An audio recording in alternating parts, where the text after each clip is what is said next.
الحمدللہ رب العالمین نحمدہ ونصلی علی رسول کریم اما بعد فاعوذ باللہ من الشیطان الرجیم بسم اللہ الرحمن الرحیم خیرکم من تعلم القرآن وعلمہ صدق اللہ العظیم اللہم صلی علی محمد وعلی آل محمد کما صلیت علی ابراہیم وعلی آل ابراہیم انک حمید مجید اللہم بارک علی محمد وعلی آل محمد کما بارکت علی ابراہیم وعلی آل ابراہیم انک حمید مجید رب اشرح لی صدری ویسر لی امری واحلل عقدۃ من لسانی یفقہوا قولی آمین یا رب العالمین۔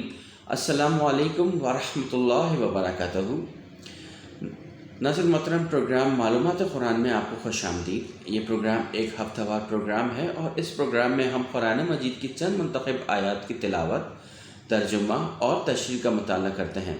البتہ ابھی ایک حدیث آپ کے سامنے سنائی گئی ہے جس کے معنی ہے تم میں سے بہترین وہ ہے جو قرآن مجید کو سیکھے اور سکھائے۔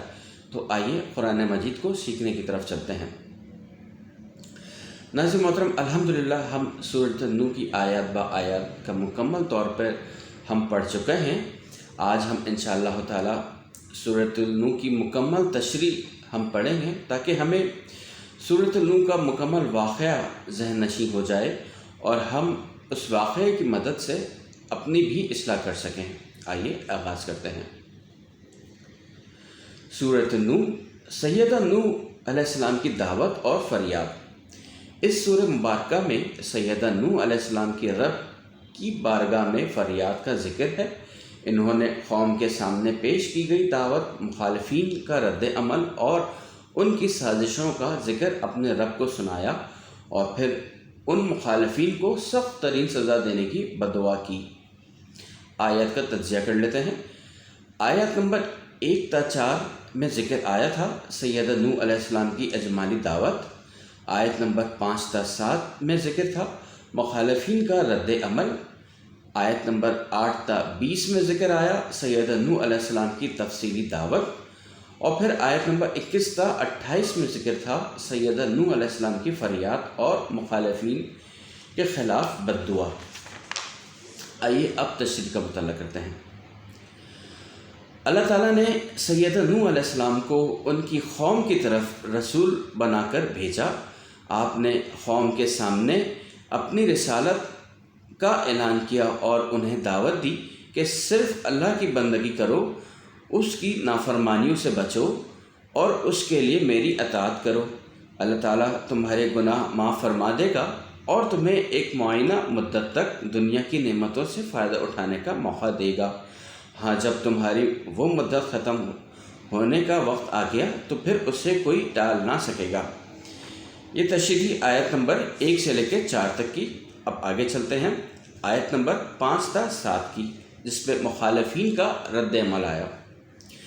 سیدہ نوح علیہ السلام نے دن اور رات میں بار بار قوم کے سامنے اللہ تعالیٰ کا پیغام پیش کیا۔ قوم نے بڑی حقارت سے آپ کی دعوت کو جھٹلا دیا۔ آپ علیہ السلام نئے نئے اسلوب اور مثالوں سے انہیں سمجھاتے رہے، لیکن ان کی سرکشی اور حق سے دوری بڑھتی چلی گئی۔ آپ علیہ السلام ان کے لیے بھلائی اور بخشش کے خواہش مند تھے، لیکن وہ آپ کو اپنا دشمن سمجھتے تھے۔ آپ علیہ السلام دعوت دیتے اور وہ کانوں میں انگلیاں ٹھونس لیتے، اپنی چادروں سے منہ کو ڈھانپتے اور تکبر سے اٹھ کر چل پڑتے۔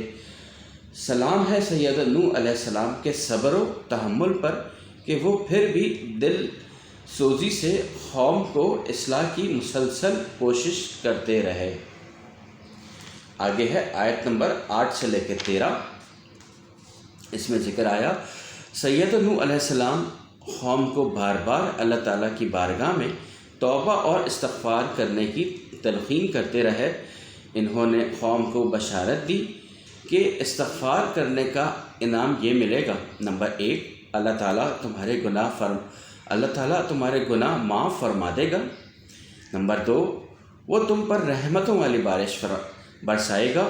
نمبر 3، تمہیں مالی اعتبار سے خوشحالی عطا فرما دے گا۔ نمبر 4، تمہیں اولاد کی نعمت سے نوازے گا۔ نمبر 5، باغات اور پھلوں کی فراوانی کر دے گا۔ نمبر 6، تمہارے لیے بہتی ہوئی نہریں جاری فرما دے گا۔ یہ نعمت تو حاصل ہوں گی استغفار کرنے سے۔ اس کی برعکس اگر تم اپنے گناہوں پر اڑے رہے تو اللہ تعالیٰ کی طرف سے سخت پکڑ کا اندیشہ ہے۔ خیر اسی میں ہے کہ اللہ تعالیٰ کے جلال و غضب کے اظہار سے ڈرا جائے اور استغفار کر کے اس کی رحمت اور عنایت کے حصول کی کوشش کی جائے۔ ان آیات میں استغفار کی برکت کا خاصا ذکر آیا ہے، تو ہمیں بھرپور کوشش کرنی چاہیے استغفار کی۔ آیت نمبر 14 سے 20، اللہ تعالیٰ کی آیات کے ذریعے تذکیر۔ ان آیات میں سیدنا نوح علیہ السلام نے قوم کو اللہ تعالیٰ کی کئی آیات کی طرف متوجہ فرمایا تاکہ قوم اس کی معرفت حاصل کرے اور اس کی نعمتوں کا احساس کر کے اس کے سامنے سر جھکا دے۔ سیدنا نوح علیہ السلام نے قوم کو متوجہ کیا کہ دیکھو اللہ تعالیٰ نے کس طرح مختلف مراحل سے گزار کر انسان کی تخلیق کو مکمل کیا۔ نمبر 2، 7 آسمان تہہ با تہہ بنائے۔ نمبر 3، چاند کو رات کی تاریخ میں روشن نشانی کے طور پر بنایا۔ نمبر 4، سورج کو جلتے ہوئے چراغ کی صورت میں پیدا فرمایا۔ نمبر 5، انسان کو زمین سے نباتات کی طرح اگایا، یعنی زمین کی مٹی سے انسان کی تخلیق کی ابتدا کی۔ نمبر 6، انسان کو موت دی، زمین کے حوالے کیا اور پھر زندہ کر کے زمین سے نکالے گا۔ نمبر 7، زمین کو انسانوں کے لیے بچھونا بنا دیا اور وہ اس کے کشادہ راستوں پر اپنی ضروریات کے لیے بڑی سہولت کے ساتھ سفر کرتے ہیں۔ اللہ تعالی ہم سب کو اپنی آیات پر غور کرنے اور ان کے ذریعے اپنی معرفت کے حصول اور نعمتوں کا شکر ادا کرنے کی توفیق عطا فرمائے، آمین یا رب العالمین۔ آیت نمبر 21 تا 24، سیدنا نوح علیہ السلام کی فریاد اور بددعا۔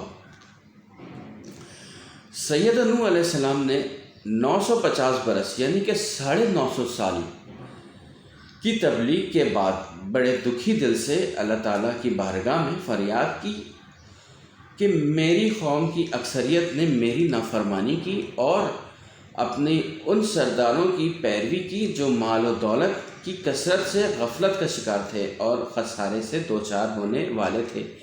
ان سرداروں نے میرے خلاف بڑی بڑی سازشیں کی، میری دعوت توحید کی ضد میں دوسروں کو شرک پر ڈٹے رہنے کی تاکید کرتے رہے، اپنے قوم پر زور دیا کہ ہرگز اپنے معبودوں ود، سوا، یاغوث، یعوق اور نصر کو نہ چھوڑنا۔ انہوں نے قوم کی اکثریت کو گمراہ کر دیا، اب مجھے ان کی اصلاح کی امید نہیں ہے۔ اے اللہ ان ظالموں کی گمراہی میں اور اضافہ فرما۔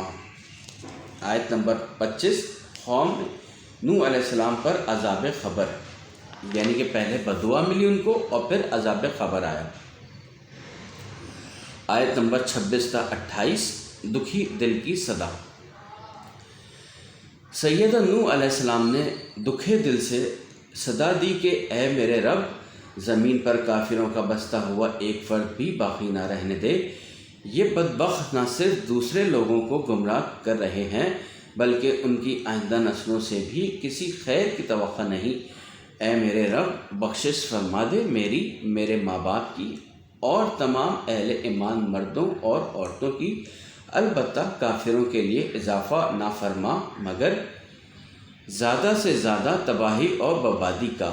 اللہ تعالی ہمیں سچے مومنوں میں شامل فرمائے اور سیدنا نوح علیہ السلام کی دعا ہمارے حق میں قبول فرمائے، آمین یا رب العالمین۔ ناظرین محترم، سورہ نوح کے واقعے سے ہمیں بھی سبق لینا چاہیے، ہمیں اس واقعہ کو غور کرنا چاہیے اور اس کی مدد سے اپنی خود کی اصلاح کرنی چاہیے کہ ہم کہاں پہ کھڑے ہوئے ہیں، ہم اپنے آپ کو کہاں پہ دیکھتے ہیں، کیا کر رہی تھی سورہ نوح کی قوم اور ہم کیا کر رہے ہیں۔ اپنا جائزہ ہمیں خود بھی لینا چاہیے۔ ناظرین محترم، آج کل کے حالات سے میں بھی واقف ہوں، آج کل کے حالات سے آپ بھی واقف ہیں۔ جس طرح کا سلسلہ چل رہا ہے کووڈ-19 کے حوالے سے، کتنی تعداد میں لوگ بھاگے چلے جا رہے ہیں ویکسینیشن کی طرف۔ آپ ذرا جا کے دیکھیں کتنا رش لگا ہوا ہے وہاں پر۔ ناظر محترم، بالکل چاہیے ویکسینیشن کی طرف، لیکن خدا کے لیے قرآن مجید کی طرف دوڑیے، قرآن مجید کی طرف آئیے۔ کیا ویکسینیشن لگانے کے بعد زندگی کا کوئی بھروسہ ہے؟ اگر آپ قرآن مجید کی طرف دوڑتے ہیں، کم سے کم اتنا تو ہے، میں یہ بول سکتا ہوں کہ یا اللہ میری موت اس وقت ہو جب میرے ہاتھ میں قرآن مجید ہو۔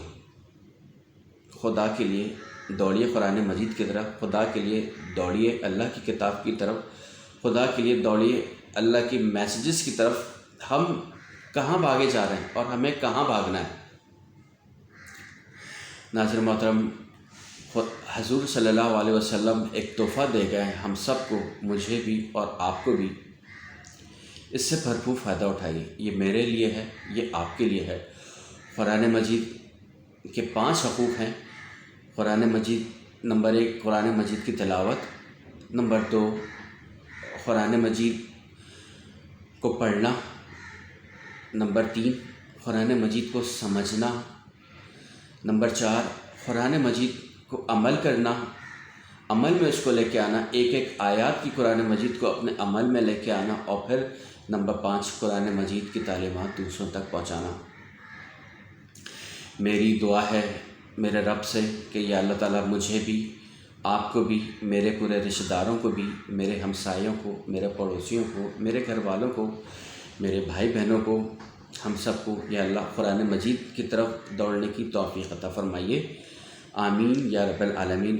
ناظر محترم، ملتے ہیں انشاءاللہ تعالیٰ اگلے پروگرام میں، جب تک کے لیے اجازت دیجیے۔ وآخر دعوانا الحمدللہ رب العالمین۔ السلام علیکم ورحمۃ اللہ وبرکاتہ۔